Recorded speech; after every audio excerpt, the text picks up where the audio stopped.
Welcome to the Southern California PGA Catalyst Series brought to you by PXG.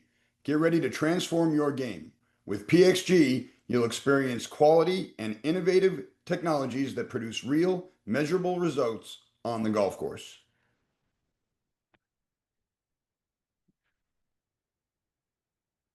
We are a fitting company. Unlike anything else you go through, perfection.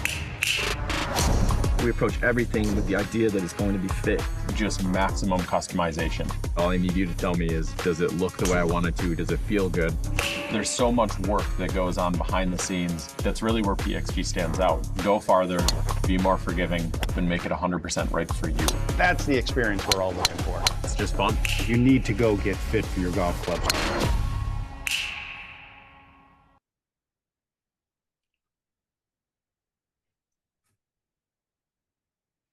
Good morning, everyone. Welcome to the Catalyst webinar series. This morning we have Assistant General Manager Derek Lane from Rolling Hills Country Club in Palos Verdes.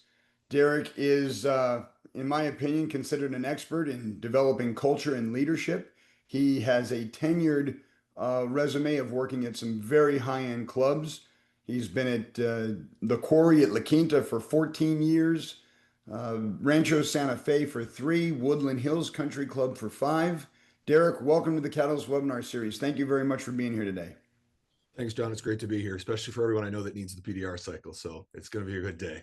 Yes, indeed. We were talking about that earlier before we let everybody in, and this is the last Catalyst webinar of the 3-year PDR cycle. So we do appreciate the support from the membership. It's a great way to earn PDR credits from the comfort of your office, and the price tag on it is pretty good too. So Derek, thank you so much for volunteering your time. This morning, we're going to be doing a little Q&A talking about leadership, culture, staff development, and a couple other great things that are all part of the management business and what we do for a living. So Derek, talking about service and team building, what do you see as positive culture in private facilities, and some examples of that? Well, for me, I mean, obviously, I've only ever worked in high-end private, so I'm very fortunate that it's been consistent from my time in Minneapolis to out here, that we've been in kind of that same functionality of just being a high-end private club, meaning service should always exceed demand. And for me, the biggest thing about that is it's one of those things you understand really quickly, is that most of the service touch points are our lower earning team members, employees, right? Your outside services, your servers inside the grill, the people that really set the tone. So for me, it's just always trying to set that culture for them. How do they feel welcome from the minute they arrive? Even when they first apply, how did we onboard them? How did we kind of get them to understand where parking is? How do they feel comfortable from the minute? Did we make sure that their card to get in through the gate?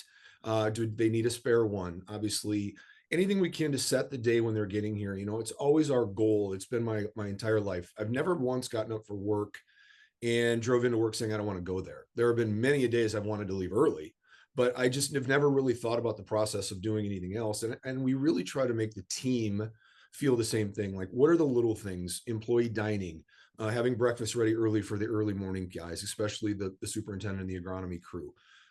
We just try to set culture from that word go. It doesn't always have to involve financial means. A lot of the time, again, starting going back to how they were onboarded. What are their expectations? I mean, you've got your name tag on now. What do we have that's consistent throughout the board? And the one thing that I've learned early is that not all clubs want to be active. Some clubs want to be quiet and walk up and kind of have that sleepy luxury of whatever you want, whenever you want it. Other clubs, much more like this one, is a little bit more of an active club. It's kind of geographically set where there's just one other private country club in the area. So it's very well attended. So how do we make sure they're ready? What is our side work policy? If you're in the F&B side, what is the arrival time? You know, what is our cart standards looking outside? And if you're consistent with that, and we're lucky to have a great directors team here, then I think that culture gets set from the minute you're around, making sure that every supervisor on a shift is doing their managerial facility kind of thought process of, hey, are you ready? What are your appearances? Are you fully ironed? Is your apron on correctly? Is the Rolling Hills logo on the outside of your most visible piece of of clothing with the outside services? Does everybody on the grounds crew have a Rolling Hills hat? Is it on the right way?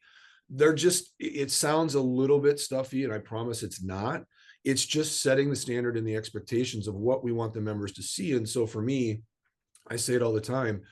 And when me, I go back to Chick-fil-A, you walk into Chick-fil-A, you know exactly what you're getting. You know the rapport you're going to get. Everybody has the right answer. The manager's on the floor, and you feel good about your decision going there, unless of course it's Sunday. So for me, it's all about setting the standard with our team, being consistent, and then our weekly executive staff meetings, making sure that we continue to grow those individuals that are helping us. So, you talk about culture, achieving service through culture. Why is that so intangibly important versus achieving service through repetition and repetitive training? It's just, again, I'm only speaking of which I've been, kind of surrounded in, which is high end private. That's what they're paying for. They're paying to be taken care of. And, sometimes you forget in the world of golf that whoever's paying your green fee, whoever's paying their dues, or whoever's helping out are the people that you're really being inspired by. Because if you're not serving them, then you're probably only serving yourself, which is going to be a really short tenure at any facility you're at. And for us, the service is everything. How you meet them at their car. What are their expectations as a member? Do we allow them to put shoes on in the parking lot? Some people are okay with that. We prefer you use the locker room. But if you're consistent across the board, even in policy change, I think it's incredibly important for us. If you have all of the directors telling their teams that there was a policy change in one of the departments, let's say there was a golf policy change and we kind of made some sort of what I would call major move. I would want anybody in member facing food and beverage or member facing admin knowing that, hey, that might be a topic of conversation they overhear. What are the factual basis behind it? How are they going to help the conversation? If somebody has a question, can they answer it? I think it's those little service points wherever you go really moves the needle with the members because they feel like they're always being informed. I mean, we're golf professionals, so we're lucky. We're the nerve center of almost every facility that we're at. Questions always start in the golf shop. But if let's say yesterday we had a celebration of life. Parking was limited. The gate entrance was backed up. But knowing that the golf shop had all of the facts, had the BEO, when they answered the phone, people were saying, why can't we get into our own club? Like everybody was informed. I just think that service is really a big part of moving forward. I also think it helps with the attrition rate. I think the more you're informed and the more service you provide, the happier the membership, the less they want to leave. Now, how does your training differentiate from onboarding a brand new employee at a club that you've already been established at yourself as a manager for a specific length of time versus onboarding people that staff that have been there longer than you have, set in their ways, have good intentions and do a good job, love working there, love serving the membership, but not necessarily educated or ready to embrace your concept of culture? Yeah, I mean, that's always difficult, right? So, I've been very lucky that Rolling Hills has had the same general manager for 36 years. So the standards have been the same. We obviously tore down what I would call a neighborhood club and built this kind of facility monster that's just enormous compared to what it used to be. But within that, we had to change that neighborhood feel into a far more high-end luxury private, almost a resort without the actual hotel guests, right? So between the pool and everything else that we've created, we didn't have that before. So we're a little luckier here that we got to reinvent ourselves. But for those that don't have that, I think much like you and I were speaking offline earlier, I think performance metrics are such an important part of what it is we do daily, right?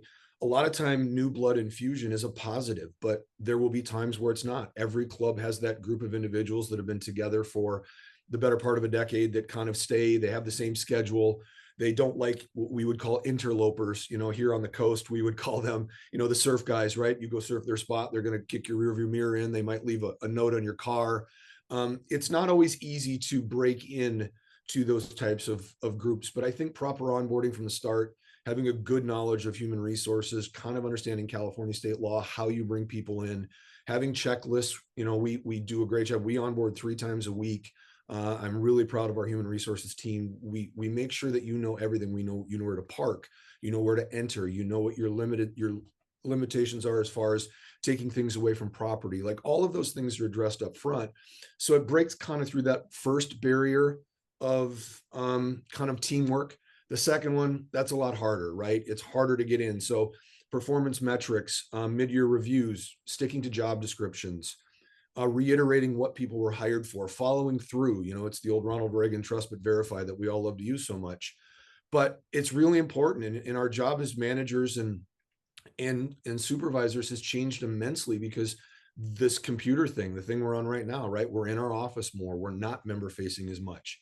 Emails are constant. How many times does your back pocket buzz while you're talking to a member for 7 different texts or different emails or alerts, right?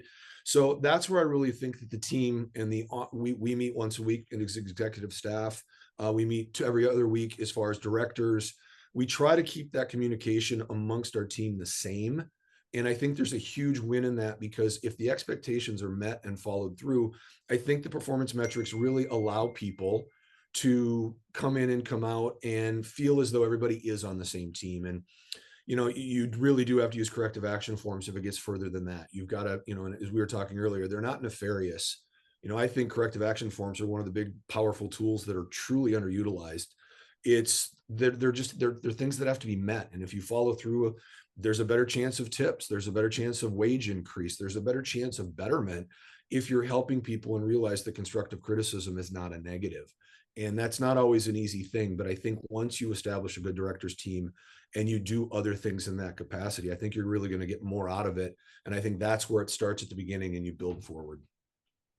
I think it's a good point. And we talked about that group of long-term employees that are really kind of like a tribe, and they're a tough group to break into. They're very protective, and again, they've got the greatest intentions. They love being there. They love doing a good job, but so much about management today, especially with young people, is you really have to paint the picture, and you have to convince them that you have empathy for them, that you are as interested in them as they are in you. If they don't feel that exchange and that balance, it's difficult to win them over. But in terms of you really have to do the same thing with them. It's like one of my mentors told me on a golf trip this last year. He's like, I'm not the director of golf. I'm the director of human emotions. And it really comes back to the energy to be empathetic to everybody's point of view, because you need to get that, they need to have that buy-in to know that you're invested in them as much as they're invested in you. I think that's a great point. And I think the other part of that, and I absolutely stole this from Robin Shelton, who's at Newport Beach, and one of the people that I really respect, because his energy is always at 10. And I think a lot of this is how do you greet them as a manager or as a supervisor? How do you say hello? How do you start their day? And one of the things that I've always truly tried to do is I try to make the walk that we all do facility wide. But it's important that I know every single person's name, and it's important I know a little something about them so that I can learn more about them and start the conversation. And I just think there's such a human emotion to wanting to be part of something. I'm a little bit more fortunate at a private facility because most of those people that have been here for a long time have a very large consortium of members that really respect them and like them. So you always have that mitigating factor of going to a member and saying, hey, I need a little help here. We're dealing with some stuff. And one of those things is that, hey, I'm gonna kind of infuse a couple new people into this shift. I need to get some different hybrid training. And I think if you start on that side and kind of explain why you might break up the group a little bit, I think you can get some out of that. And when you and I were speaking a little earlier today, I think that's such a hard thing to do, especially in today's world where every paycheck matters, right? Everything we do is more expensive. It's harder to live close to where you want to be. The commute's longer. It's just a really difficult time right now as human emotions. And I would say empathy is not at the world's highest mark it's ever been. And I think it's our job to kind of make them feel comfortable within the walls of their confinement as far as professional confinement. And I don't use the word to be as in you're kind of enclosed, but more of this should feel like their fiefdom. When they come on property, they should feel like there's some ownership. And we try to instill that every single day. And I think that's always been the easiest way to kind of deal with that group mentality. Now, you mentioned something earlier about onboarding, and then you said onboarding again. I get the feeling that your culture is rooted in onboarding, not just when you first get hired and you first start working there. It's so much more than training. You had mentioned that you onboard 3 days a week. Can you talk about your not just onboarding new employees, but your long-term onboarding in terms of preserving your culture? Yeah, so you have to be, and we were saying earlier, and I'm sorry, we had a great conversation. I apologize that I'm referencing it a couple different times. But between HR and legal, the majority of my day is spent there, right? My job is to protect the employees and the facility. And it's such a fine line now that I think expectations can only be met through training. And onboarding is such an overlooked thing because, you know, we just finally finished our summer hire. Well, we're almost at 260 employees, 48 which have been onboarded in the last 3 months. And of course, we have a pool. We're seasonal. We're like I said, we're a really different operation. And geographically, other than probably Gorms at Palos Verdes, there's really nothing like us because we're 25 minutes from a freeway. We're kind of stuck in this peninsula, and where people don't leave. So our member turnover is low. And luckily for us, our attrition rate is low. But that being said, I think a lot of that is, how do you get them to understand what our dress code is? How do you get them to understand what the members' dress code is? How do you quiz them on what it is? How do you talk about sexual harassment training? How do you talk about teamwork? And we do all of that in the onboarding process, but we also provide a meal. We provide snacks. Everybody has their own iPad. They all have their own individual earbuds. And we just want to make sure people feel comfortable. We put them in the same room so they can already kind of feel like, hey, these guys are trying to be professional from the word go. And the more professional you are, the more money I have to offer you. And I just think that through that incentivization of, let's be honest, everybody loves what they do, but we really like payday. How do we get people more understanding of what it takes to get higher rate? What's your upsell rate? If you're a really good food and beverage server, you really probably want to work upper level dining because you have wine upsales, you have meal upsales, you have probably a prefix menu, you have other things that you can do, but that doesn't necessarily apply to, like, you know, Blair's team here. The outside services, those are, you know, unless you're a shift supervisor, it's a pretty level set of pay. How do I get them to buy in? How do I make sure that every club is clean? How do I make sure that, you know, the minute we know that the gate goes up in our property, that their clubs are out, that one of the professional staff is greeting them, that down at the bottom of the stairs, they're ready for receipt. They know if they're going to be hitting balls. They know if they're going to be going to the first tee. Communication with earpieces. It's just, if you kind of understand our system and we teach it to you properly, then I think it's a much easier kind of broad success for us overall. But as I've always said, if success doesn't exceed demand at a high-end facility, you're probably going to be moving on at some point. And that service point of that success is just, from the minute they get out of the car to the minute they go back to the car, there has to be remembrance and feeling a little bit of gratitude as a member that they're lucky to be staffed and be greeted and be surrounded by people that they really want to come see. So you touched on it there briefly there. So how do you move on from those not able to perform? You know, and that's the hardest thing we do right now, right? Because if you do, the first thing everybody thinks about is lawsuit. The second thing they think about is communication amongst current employees from what is now a former employee. So I kind of go back to what I said earlier. Corrective action forms are such a necessity in today's world. And I think it's really important that they're streamlined throughout the facility, that the paperwork is the same.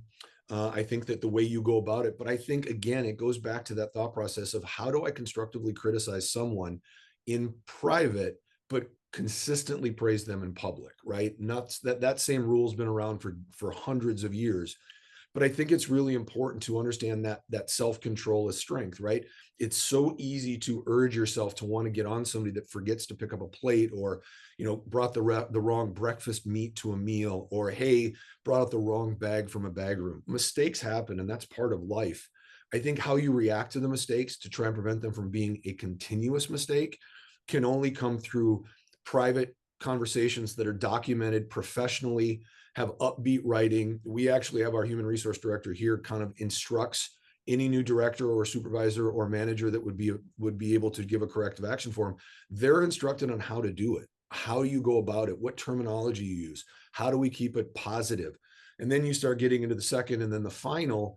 Well, then the final is probably going to be a little bit more succinct, and it's going to have a 30-day action plan, maybe a 60 or a 90, but you've got to follow through. And then at that point, I put that onus on the director or the supervisor, because they're the ones that should be following through to make sure that the job description is met, and that all of the kind of notifications we gave them on the corrective action forms are being processed, and we're helping them. You know, it's our job as trainers or managers to make sure that our team is better. It's not their job, that's ours. Because I know in a boardroom, they're not bringing in the server, they're bringing in me wanting to know why it's not going at the level they want.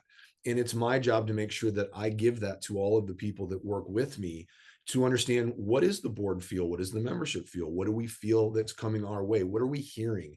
But more importantly, in that case, okay, we now have a corrective action form. We've done verbal, we've done first, we've done second. Now we're on a final. That's going to be a whole different animal.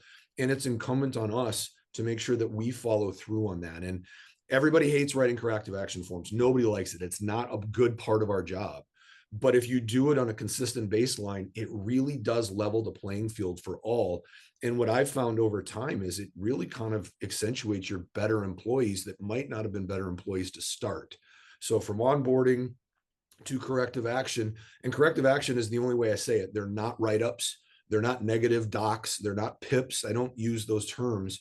I always try to say corrective action because I'm trying to get you, or our team is trying to get you individually to correct something to be better than to let the good side of that come in. And as I said, incentivization financially, better teamwork, better shifting, maybe an occasional weekend day off. I just think they all go hand in hand, but the consistent measure to me is, how do we make sure that never changes? Our processes should be processes, right? They should be consistent. And I think that's a huge aspect that most people miss, because it might take you an extra half hour at the end of the day to recap. You know, if you journal, it might be an extra 30 minutes, but that's part of our responsibility of building culture and team. And if you're clock watching, it's going to be a tough time sometimes.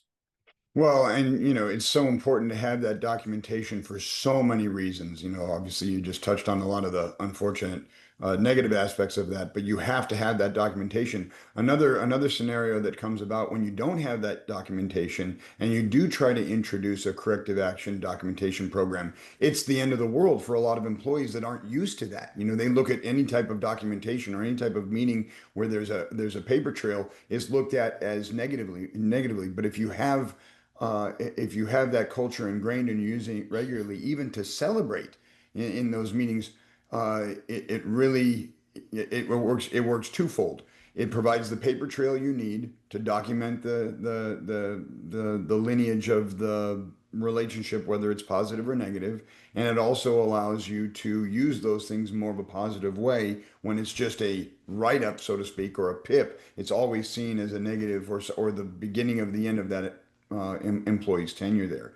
So you talked about managing frontline employees. How do you lead, inspire, and create culture with department heads? And then how do you cross over to help support those department heads with their frontline employees? And then how do you know the difference on when to let them do it or when to jump in and help them versus Well, support? it's the perfect thing. And I go back to being in a private facility. And again, because I don't want to speak of other things that I'm not that aware of, but the way I look at this is very simple. The board is here, and it's one of the reasons I really love it here, is it's empowerment, right?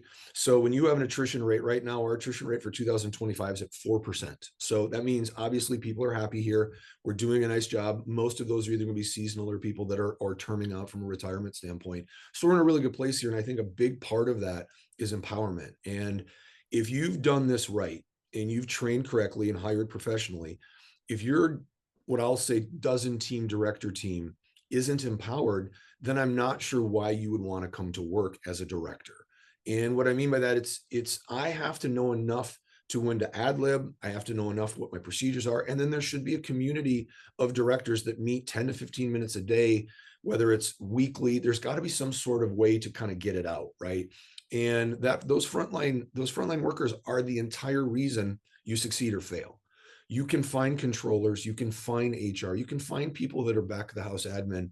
And most of the time they're very qualified. They're certified just like we are, whether it's PGA master, whether you're a general manager and it's CCM, all of the other things, right? But in the end, if you're on the front line, you're at a service point, you're at a knowledge point, and you're at an understanding point. And those three things are absolutely vital. Understanding your membership, everybody's different, but that's why you have the member name game. That's why you have the ability for directors to go into whatever your point of sale database is and look up pictures of members and know who's coming in. And, even on those days, like when we try and have we'll do a large dinner and we're sold out, there'll be times we'll attach pictures to new members on the actual crib sheet so that you know what they look like. Because what I don't want to do is be greeted. And the first thing you ask is, what's your member number? I mean, the fastest way to get nails on a chalkboard to me is that phrase right there. And it's like, if you did a little bit of research, and I'm talking 30 to 45 seconds, that's a statement you don't have to utter. Now, when you do have to do that on the front line, then you follow it up with a, hey, can I get you a drink while you're waiting? The greatest thing about a private club is get them a drink. Doesn't matter where they are, get them a drink. Get them a cocktail, and most of everything you do goes away. And I'm being very serious about that. And it's the pour, it's the, how fast can I get a breakfast sandwich? I'll run it out to the first tee to you. How quickly can I get a table? Well, you know what? We're going to reset a table in this room. It wasn't the original room, but I'm happy to seat you 15 minutes earlier in this facility, or I can have you wait for your, it's that on the job training, that getting repeat behavior and keeping that management team together and then training them. The most under budgeted thing that we all go through, and we do this coming up soon, whatever your fiscal year is. Okay, we got to cut to prosperity in the budget. We got to get to a number. The first thing cut is training, and it drives me insane. And I'm really, really, really, really appreciative of this facility, because training is the only reason we're getting better.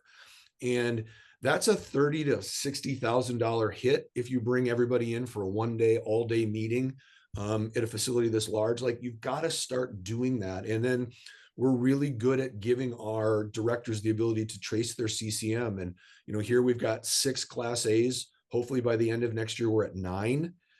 We have 3 people chasing their CCM here. We're going to provide you the education, because our job is to make you really good here, and then take you to the next level that you're really good at your next job. Well, that really speaks to investing in them the way that they're investing in you, and it's that balance and that relationship. So, Derek, you've got a tremendous amount of experience at high-end private member-owned clubs. Those high-end private member-owned clubs have board of directors that usually have 3-year terms, with executive committee changing sometimes every year, sometimes every 2 years. How do you, the expert, the professional, maintain your goals on service and still aligning with the ever-changing mindset of the board of directors that changes every 3 years? Well, and again, it goes back to what we were talking about. I understand that human resources, and I understand that legal is a huge part of my day, but nothing in my job is more important than making sure that the members coming in fit the goal and mission statement of what we are. So, perfect example for us, when you're what we call the Hill, when you live on the peninsula here, spousal play is a huge component of membership. If you go back to a lot of the West LA clubs or some of the other clubs, there were limitations on who could play, when you can play, and those have been just kind of understood over time, right? Well, in that capacity, that's going to make us a more active first tee. One of the real true staples of this club is having an open first tee. We don't take tee times.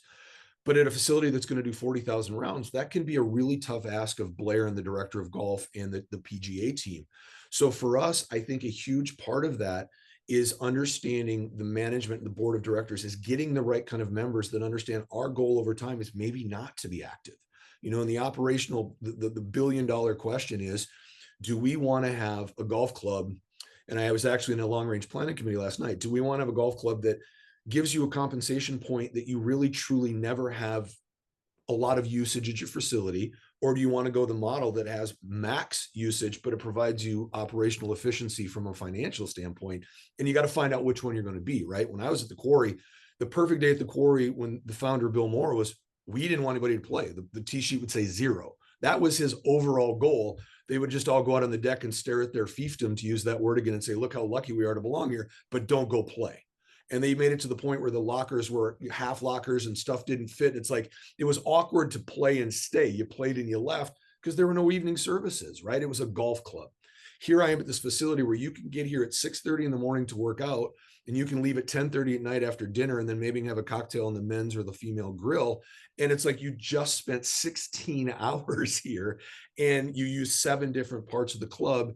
So it's all different in that thought process. So the board's been really good at setting the mission vision, and the long range is already looking like we're already going to go to a reserve study. And we are a capital reserve club that's crazy. We're reserve studied out for almost 30 years at a 75% margin. So we're already talking about replacing our greens in 25 years, and how are we funding that and all of those things. So I give the club here a really large credit, because entrepreneurial people are on our board. It's great to have lawyers. It's great to have CPAs, but you truly, in today's world, need operational entrepreneurs who understand labor increases and understand tariffs and understand the ability to get things politically and what the environment is, especially in a county like Los Angeles County. And I think that can't be lost. And now, obviously, we're not part of elections.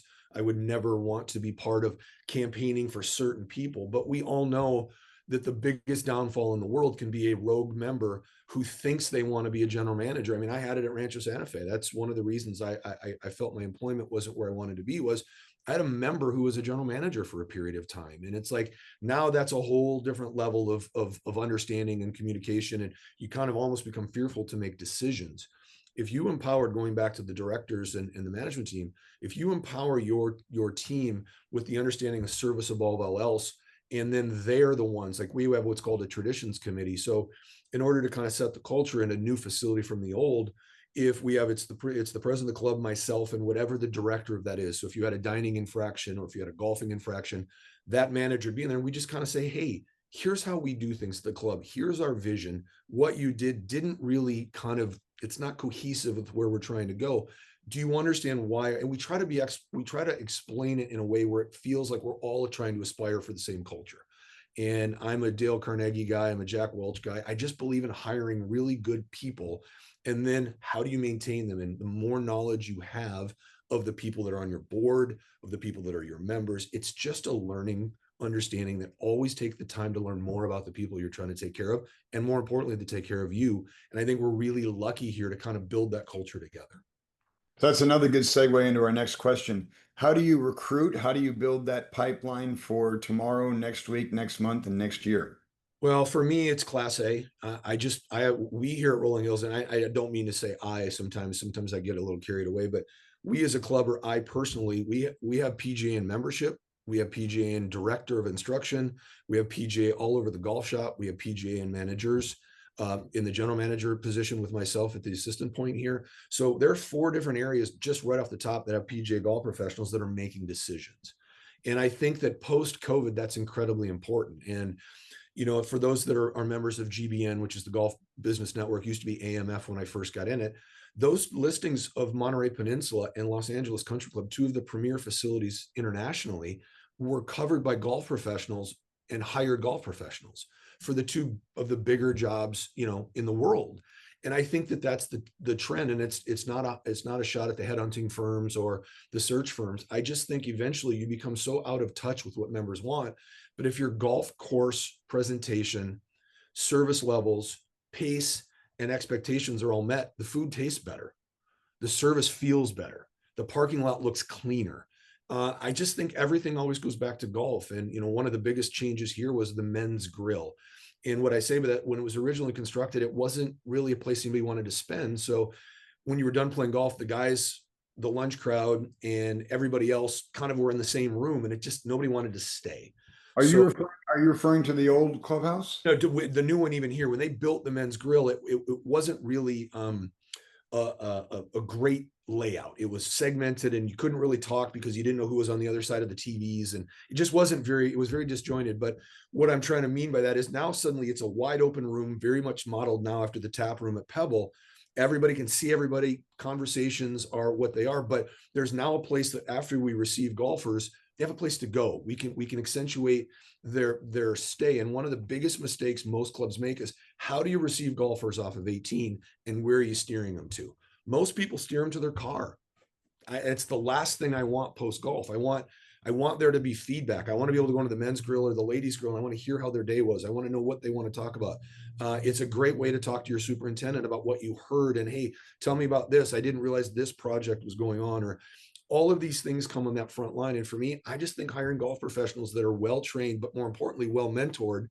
And for all of those listening, that's the biggest thing for me, is everybody can be a director of golf, in my opinion. Your biggest footprint is, how do you treat your members? And then do you teach your staff to get their own job, not just to get the job, but to succeed at their own job? Do you follow in and check on them? Do you have inventory practices? The first thing everybody walks into a golf shop, they're judging the director of golf on the layout of the golf shop, the merchandise. It's the first instinct for all of us. I don't think there's any more important calling card for any golf professional than to be as good, soft good as you are hard good, so that when they walk in the shop, they know instantly they're at a credible facility. And there's just so many different ways that you can impact people through hiring as a golf professional. And then I think that training program, the management program, and then staying with the thought process of, how do we make them better? And I think that's what golf professionals can never lose sight of. And, we're all in PDR cycles and we never like to take the time, but if you really listen to some of the videos that they've given, they're really well done. They're informative, how to post a job, social media. There's so many aspects of what is being given by the SCPGA that I think that we've really got to continue to push the education paradigm. I think you've got to really look hard at how you're training your assistants. And as the secretary of our chapter, I'm seeing all of the people coming in as Bs. Well, a lot of these people are working singular and they don't have mentors. They don't have people that are helping them on a daily basis. Well, who's out there to give them an answer to a question they don't know that they need an answer to, right? And I think going back to your original statement and question, hiring really good golf professionals, I think we've gotten a little bit away from our job because post-COVID, our job is to work, to eat hours and be here. I think we've really lost sight of what it is we're doing with the younger generation, screen-based or not, collegiately taking homeschooling, whatever it is. They've still got to be member facing. They've still got to have answers, but more importantly, they should have aspirations to be what we're teaching them to be.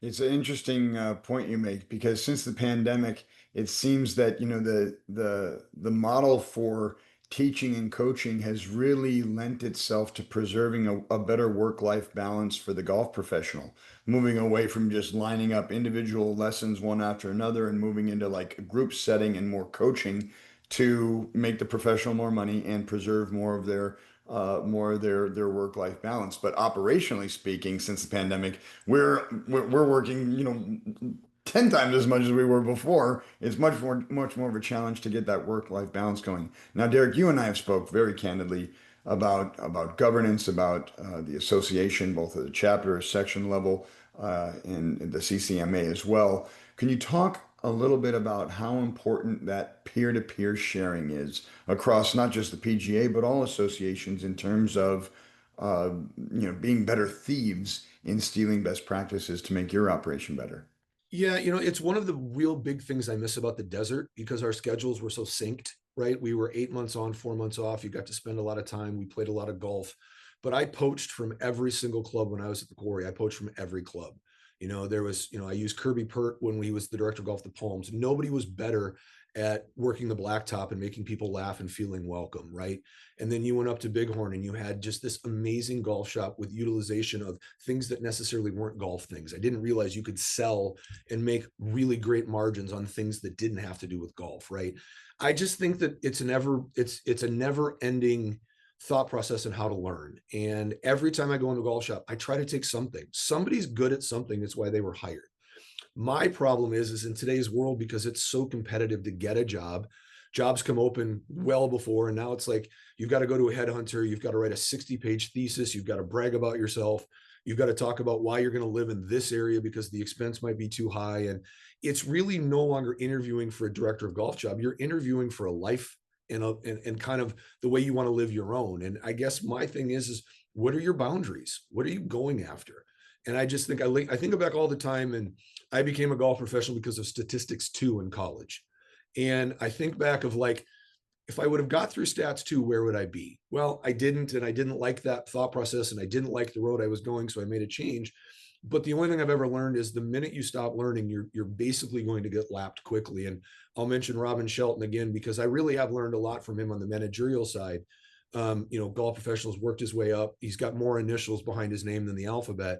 But the reason I say that is he's always been the best I've ever known at capturing people and their energy. And I think that peer sharing, I went, when I'm is like I said, there's a thought process of maybe getting into the full general manager role. Well, I want to talk to every PGA Class A professional that went from being a director of golf into being a GM, because as you know, there's a lot of steps that are different. It's a different life. It's a different hour set. It's a different expectation. The stress level's different. But I want to know what the change was. I know a lot of people's like, I was asked and I didn't. And then there are a lot of people like, I love it, but it's challenging. And then there are those some I wish I wouldn't have done the move. And I just think that sharing and going to Robin's office and, seeing his whiteboard and then watching the people react and looking at the amount of quotes and inspirational posts and things that he's got kind of throughout the club that the membership can't see, but the team can. It's almost makes you proud to walk through the staff employee walls or the rooms. You feel like you've got your own kingdom there, and you feel like you're really belonging.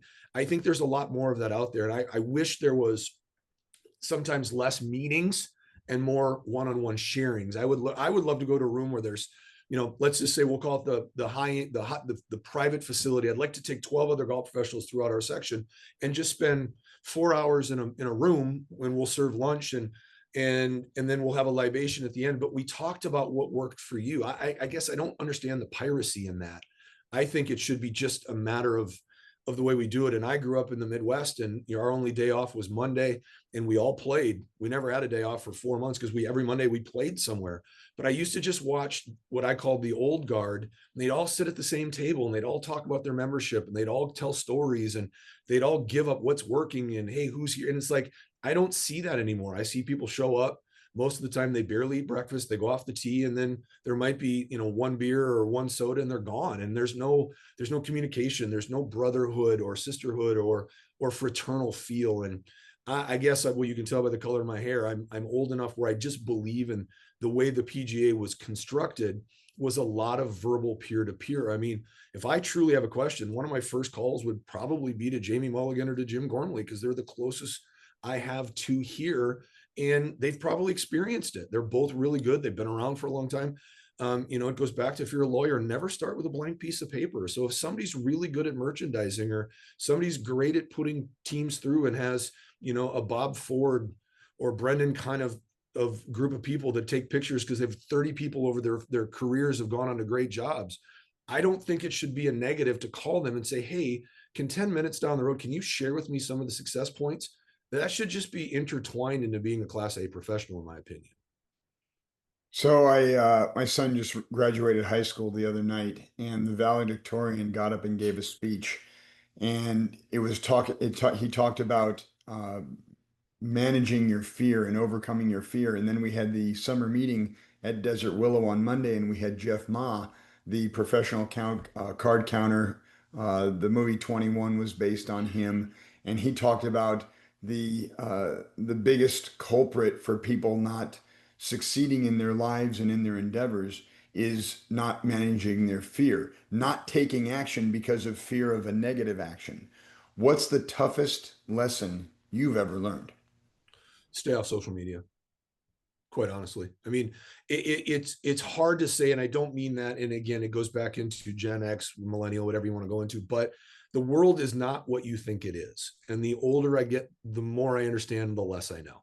And knowledge is power, and knowledge comes through effort and action. And you'll hear my team, they get so angry because I see it every day of my life. We control two facets. We control our action and we control our efforts. And how you treat people, the way you get up in the morning, the way you go after what it is you want. There is no second place for your own actions and efforts. And if you don't have a guide path and you don't truly know what you want to accomplish, then you're not going to get there. And if it is, it's either going to be blind luck or it's not sustainable. And I'm living that right now. I'm very comfortable being a director of golf. I'm very comfortable at public speaking. I'm comfortable being in any situation that I think can have betterment. I'm not comfortable in this going to the general manager role because there's so much of the unknown. I've spent 32 years, quarter century member, being a director of golf or being a golf professional. And that's 1/16 of now what my job responsibility is here. And there are nights I don't sleep. There are nights I have to write stuff down and journal. But the last thing in the world I want to go on is see somebody with a perfect life or a perfect day or a perfect vacation, because nobody in this world really talks about the other side of what it isn't working, right? So much like your son or the presenter at the meeting, or even just the world, it's always about what you don't know. And I think it's so imperative to sometimes really immerse yourself in things you don't know. And one of the greatest lessons I teach here every day, and it goes back to our conversation earlier, is that if somebody has broken English, that means they know at least 2 languages. So right there, you better understand they might be smarter than you if you only know one. And you got to take that effort into action, right? You've got to understand, like, well, if they can speak my language, but I can't speak theirs, then am I really truly as empowered or intelligent as I think I am, or as I'm cocksure in what I want to do? And for me, that's what I would really tell people. It's like everybody has a perfect life if you listen to their highlight reel, right? Every actor in the world has the best highlight reel ever. But how many jobs didn't they get? How many times have they been told no? You know, how many times have they heard something that wasn't conducive to their life goals and they fought through it? The story is forever told. But in my world, my only thing that I tell everybody else is knowledge is power. You control your action, you control your effort level, and the rest is up to everybody else, because the only thing you control are those. And of course, nobody wants to get let go. Nobody wants to be terminated. Nobody wants to have a corrective action form. It's my job to make them understand it's towards betterment, and that they can actually control never getting another corrective action form again. And I think that's the biggest life lesson I was ever taught, was if you're consistent in your thought process, you stay away from perfection, and you just kind of, you go back to the book Atomic Habits, and I know everybody's probably read it, but those small little steps are so legendary over a 30-year career that I'm lucky enough to be sitting in front of people talking about a passion I love. And people might walk away saying, I don't necessarily agree. And that's great, but find your own path and believe in it to the point where you feel as though you can talk about it eloquently and honestly and admit mistakes. And again, I make more in a day than anybody on this webinar, but the key is I just don't want to make them twice. And so that's why I said, when I said social media is a really, really, really big problem with dopamine and all of the other things, those studies are not ill-conceived. It's how do you manage them? And what do you do about it? And it's like I said, everybody, I look over and I see 7 clubs in LA. I'm like, God, I wish I had that, or I wish I was that, or boy, that's an amazing picture. Well, there's going to be a lot of people who think the same thing about our facilities, right? And the only thing we control is making sure that the service exceeds demand and our membership feel like they're valuing what they get. And then our sale rate is low. We have a wait list to get on the wait list right now. So we're doing something right, but that can turn tomorrow. And if their ego or assurance is made and you think that'll never happen, for those of us old enough, just go back to 2008 and reread the script and understand that this stuff turns fast. And I'll tell you right now, 1/3 of the membership at the club I was at in 2008, I've never laid eyes on again. I've never seen them. I've never heard from them. So this is not a guarantee. It's just really, truly about sweat equity, and nothing great is ever going to be achieved unless you want it. And I tell people the same thing over: do not compare yourself to anyone else.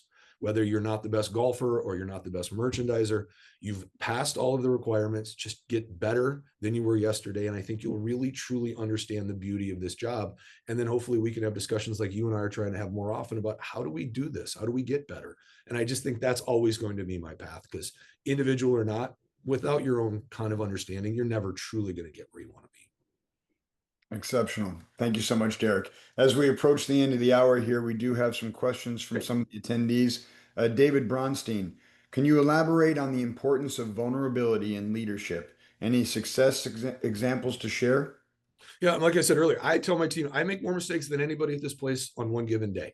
I'm trying to learn a new skill set. It's high demand. It's a lot of reading. It's a lot of emails. I mean, if you look at my desk to the left, I think I've got 37 pieces of paper that have things to do or notes. You just got to get here earlier when there's, every hour in the morning is worth 2 hours at night. You were emailing me. I think your last email was 10:30. I know what you were doing, right? The day doesn't end. And it's like, for me, vulnerability is just being yourself and listening. And we all can tell by this podcast, I have no problem talking, but the biggest part of my life has been listening. And the higher up I go, the more important that is, right? Because I'll use a perfect example in my world. Blair Harkins, who's our director of golf, was my head professional when I was the director of golf. And he's taught me things I didn't know. He's hired a better outside service staff than I had. He's better at tournament prep than I was. It would be really egotistical of me not to say, hey, that's a great job, but it would also be egotistical of him not to come to me for merchandising or things that he might not be at the same level at, right? And I think there isn't a day that goes by that I probably don't talk to him for 30 minutes about club things that of course aren't confidential, because I want his opinion, because he's better at member communications than just about anybody I've ever met. So I just try to take the strengths of everybody else, and there's no way you're going to have that ability unless you know they're better at it than you are. And it's a perfect example. And I don't think anybody handled themselves better than Michael Block did at this last PGA, with all the things. And if I was still podcasting, I would have eviscerated the media for the way they handled Michael and the things that were said and taking things out of context. Or I thought he was brilliant in his response, and then I thought he was even better when he went to Colonial. But that's one of us. That's a guy who excels at a really, really hard skill set, has done it well, and has never truly publicly put anything other than pride into our association, right? I just think you've got to learn from those people. And it doesn't matter if they're in a 9-hole facility in northern Minnesota or if they're running congressional. You've got to learn from everybody. And I think the vulnerability is the only way that's going to happen. Exceptional. Derek, on behalf of the Education Committee for the Southern California PGA, I want to thank you for volunteering your time to come on and share your thoughts and insight with the section. For all the PGA members on this morning's webcast, you will receive 1 PDR credit for attending. And if you are still short on PDR credits, there are avenues on pga.org for you to take webinars and tests to get where you need to be here by the end of the month. Thank you so much for supporting the Catalyst webinar series. Derek, have a great day. Take care, everybody. And John, if you want, anybody can have my email if they want it. They're welcome to contact me. So hey, that's a good point, Derek. So usually I'll send out a YouTube recording of this morning's webcast, and I put everybody in the blind carbon copy. So to Derek's request there, I will address the email to myself and to Derek, so you could reach directly out to him and get a hold of him. Thank you. very much. Thank you for that. Take care, everybody. Have a great day.